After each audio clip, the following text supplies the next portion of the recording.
of you. So just the sniff of penalties has already had an impact on the car market, hasn't it, in terms of diesel cars? That's in the Times.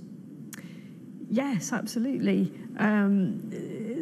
Big worries about the level of pollution associated with diesel cars, and as the owner of a quite old diesel car, I'm waiting enthusiastically to see what the scrappage scheme is going to be, because of course some years ago people thought that it was actually more environmentally friendly to buy a diesel, and they seem to be cheaper, and now it's just all downside, really. Yeah, it's downside. I mean, it was the effort to knock off our carbon dioxide emissions, and now we realise that actually it's nitrous oxides. Yeah, exactly. It was at a time when everyone was focusing on carbon dioxide as a massive risk to the environment, and now all of a sudden we've realised actually diesel produces these noxious gases, which, you know, air pollution causes, I think it's 40,000 premature deaths a year. So it's a really big public health issue for the country. Impressive statistics there. I might have written an article on it in the last week. You might have read that one as well.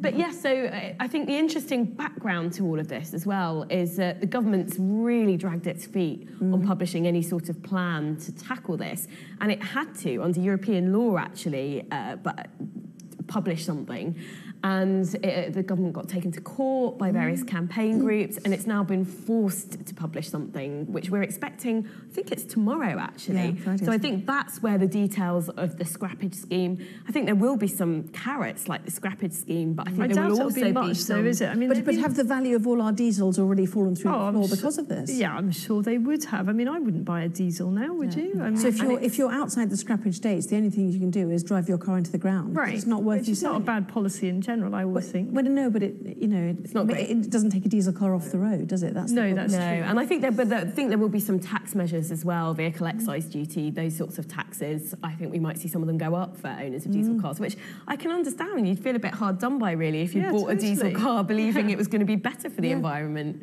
We had to mention the top, though. Air pollution, what air pollution, isn't it? That's beautiful rainbow in Dorset. Anyway, moving on.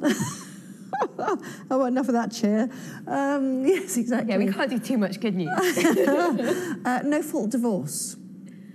So I actually, until quite recently, I didn't realise that no-fault divorce didn't already exist, but it doesn't. So when you divorce, there has to be some form of problem or issue when people file for divorce. They need to put that forward.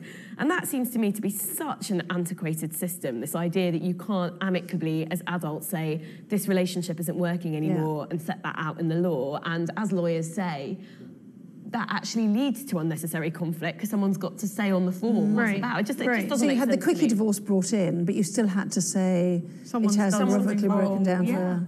And it just hasn't really caught up with our time. So will it be changing? Is that the suggestion then?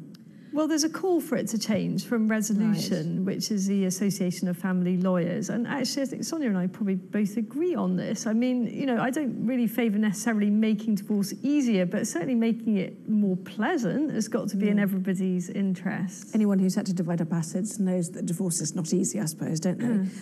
To the... Which one was it in? The Eye. Oh, this is a swearing story. I got very excited when I saw this for a second. It's a swearing story. It is a swearing story. Apparently swearing This is the smallest story that has ever been picked, I'd like to say. But we've got very excited about this. Swearing makes you stronger. And what's that? What's that FFS there for? Anyway, moving on. But yeah, I got very excited because I thought, this is my rubbish joke. Maybe I won't have to go to the gym. Boom, boom. That is so embarrassing. Makes you stronger. Get it? Can't right. Didn't even get it. How embarrassing are you? But we need to read page 4, don't we? Which we don't have.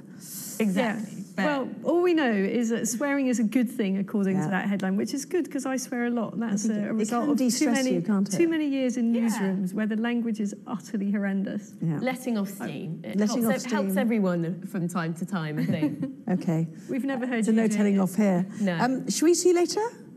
We should do. We'll have more on Phil, as most newspapers call him. There's the Daily Mail. That's the one I was waiting for. The Nation salutes you, sir. Late inside, a glorious 12-page book to pull out. So we'll wait for that as well, no doubt. Isabel Oakeshott and Sonia Sodha, thank you both very much indeed. Thank you. Let's take a look at the weather.